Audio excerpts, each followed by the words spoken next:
Are you telling me the Columbia administration and the faculty was supportive of the Jewish community? I think that they are trying to find... You need to stop dipping into your ketamine stash. Thank you all for being here. Ms. Solomon, I want to be sure I understand your testimony. Did I understand you to testify that anti-Semitism is worse under the Trump administration? Senator, thank you for your question. You don't have to thank me. Okay. Your best thanks is to answer. Okay. Well, I'll tell you that anti-Semitism has been rising, especially since the 2017 but has the Charlottesville Trump administration attack. caused that? Is that your testimony? I wouldn't say the Trump administration has caused anti-Semitism. Has there been an increase since Trump has entered office? Yes. Do you see a causal connection there? Yes. Why?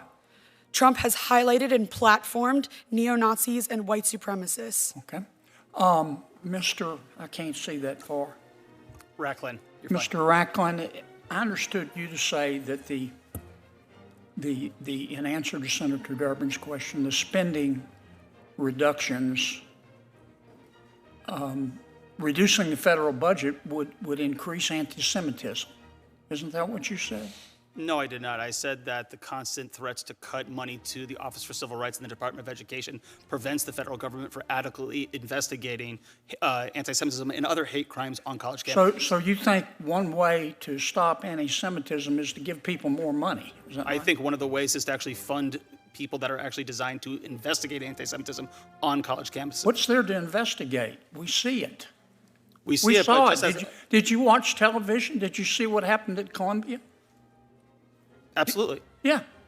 I mean, it was clear to me that the administration at Columbia and most members of the faculty believed passionately in diversity, equity, inclusion, and the right to hurt Jews.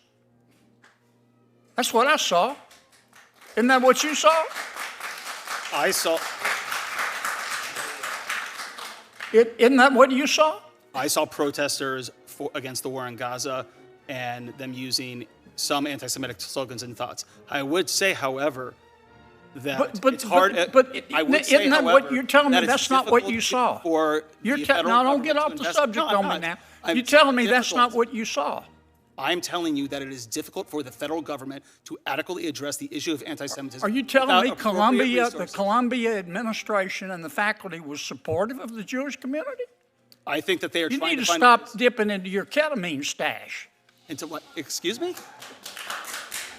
Now, if we're going to solve this problem, we need to talk about it. And it wasn't just at Columbia. It was at Berkeley. It was at UCLA. It was at Barnard. And Columbia has a history of discriminating against Jewish people. They used to refuse to let Jewish students come to their university.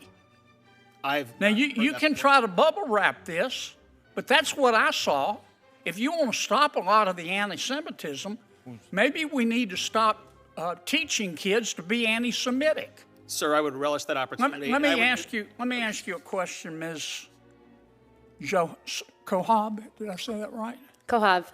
Do you think it's possible to feel compassion for the Palestinian people without hating Jews? Absolutely. Would you elaborate on that? Because it looks to me like many of our Ivy League universities, they weren't the only ones. Some universities handled it well.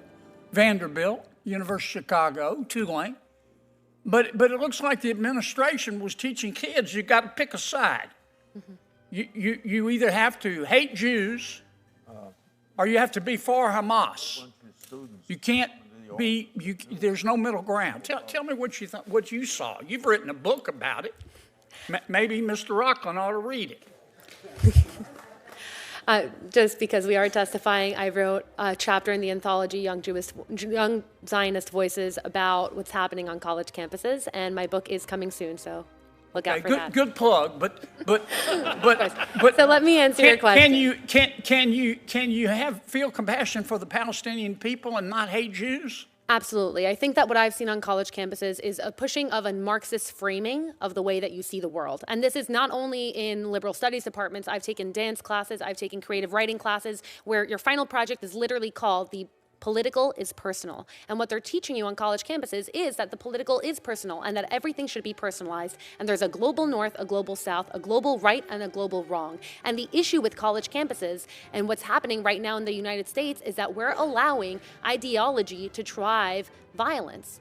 A society that says that you can commit violent acts based on your ideology because your ideology is correct is a society that's eroding. And that's what I see on college campuses. Now, you asked if I could feel Palestinian peoplehood, right? If I could feel compassion for the Palestinian people.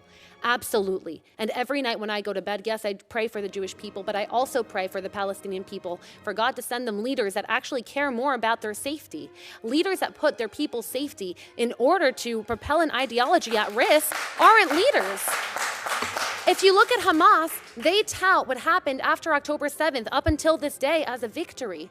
How can you lie in rubble after thousands of your people have died and call that a victory? So what I see that has to happen on college campuses is de-radicalization. Until you admit that there's a radical ideology happening on a college campus, you cannot fight it. You cannot fight it.